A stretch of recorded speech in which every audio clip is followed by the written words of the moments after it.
Hi, this is Chad, Tackle Express, tackleexpress.com. A while back I did a video on the RP knot, and we've learned a couple things since then, so I wanted to kind of do an updated video here. So let me get started. The first thing is you want to do a small loop and then a long tag end. This happens to be 25-pound monofilament, and this is 65-pound braid. This is a 4-carrier braid, so there's 4 strands in there. So what I'm going to first do is, with this small loop, I'm going to run the braided line through the loop, and then I'm going to pinch it, switch hands. So now I just have it between there. I'm going to pull out about 6 or 8 inches of line. You don't want too much or too little. And then what I'm going to do is I'm going to wrap it around both of these strands of mono, both the tag and the main line of the mono. And so the way I hold it is I pinch it with these 2 fingers, and then I wrap it with these 2 fingers, and then I pinch it with the back fingers back here, and then I pinch it with these to wrap it. Everybody holds it different. This is just how I hold it. You got to kind of figure out what the best way for you to hold it is. And the most important thing is to have your fingers close together, your hands close together as you're working through this. So the 65-pound braid to 25-pound top shot, I'm going to do 7 wraps, and it's 7 one way and 7 back the other way.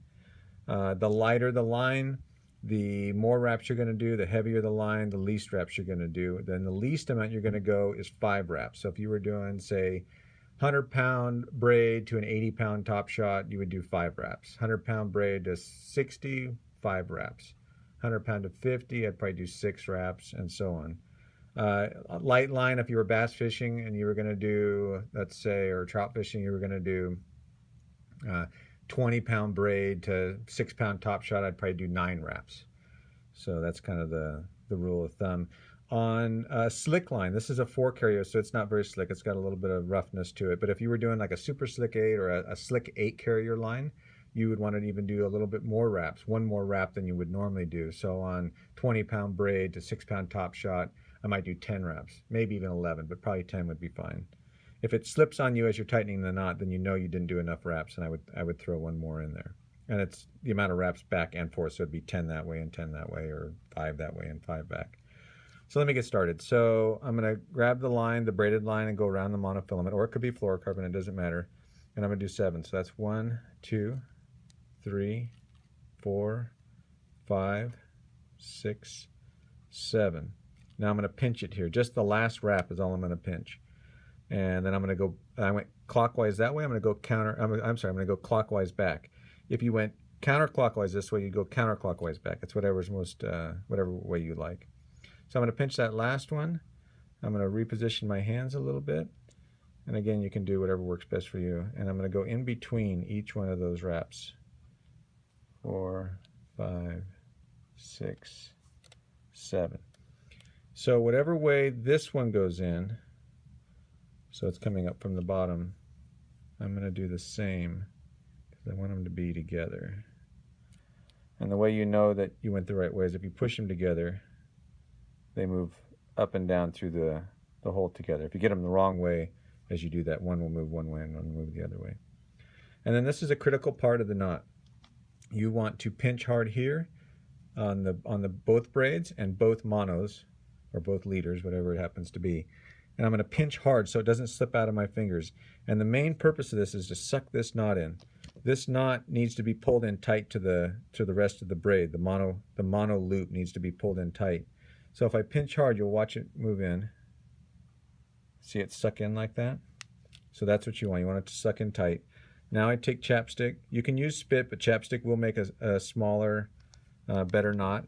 And you don't want to go across the grain on the chapstick or any of the rubbing. You want to go, you don't want to go moving the loops back and forth. And then I just take my fingers and roll it in between. I want to get it all in between each piece of braid so that there's no friction that will warp the mono or the fluorocarbon.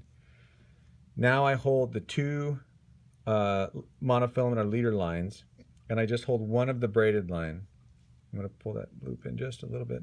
And then what I'm going to do is just going to pull real slow. I don't want to pull fast. I want to warp that line. And I'm just pulling kind of just taut. You don't have to pull tight yet. But I like these gloves with the little sticky stuff on here. It allows you to grab the line and it won't slip out of your hands. which is crucial, especially in heavier lines. You want to make sure, because you're pulling pretty hard. The lighter the line, the lighter you pull. So as I pull, you're going to see that knot move a little bit. That's what you want. You want it to move a little bit. And once it stops moving, I pull just a little bit harder, and then the knot's set. So this is 65 to 25, so I don't have to pull super hard, but you're going to see the knot move here. It almost turns transparent. And I go just a little harder and just do a long pull. I want to make sure it's cinched tight. I've tested this knot dozens and dozens of times this way, the way that we do it here. And it's never broken at the knot. Knock on glass. It's never broken at the knot. It usually breaks on the braid, believe it or not, because there's no stretch in it and we have such a short piece. So the braided line here, you can cut. These cutters are dull because we use them in the shop every day. But when you have nice fresh ones, they cut real easy. And you can just leave a little tag end on there.